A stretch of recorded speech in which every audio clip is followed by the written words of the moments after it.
First, connect to your Wi-Fi network.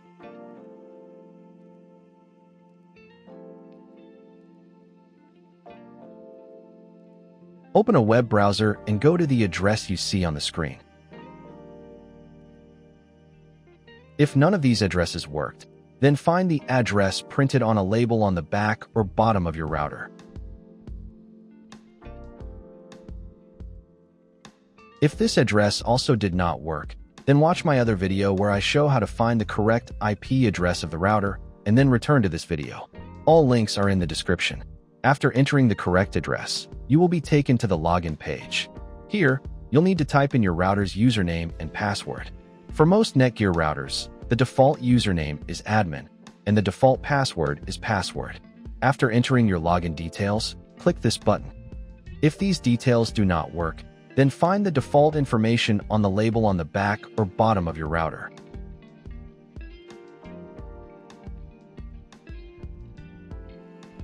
If nothing works, you will need to reset the router to its factory settings and set it up again from scratch.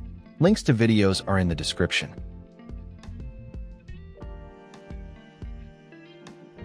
Done. You are now in the router's admin panel. While the admin panel finishes loading, I recommend the best VPN service on the market, NordVPN. It gives you secure access to all restricted content and websites worldwide. Use the link below for a 70% discount on your first month. Try NordVPN risk-free with a 30-day money-back guarantee. Go to the Advanced tab. Then go to the Administration tab. Backup Settings.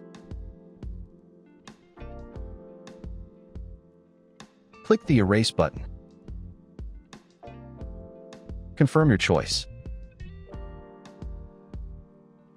Wait a couple of minutes until the router completely resets its settings to factory defaults. Thanks for watching.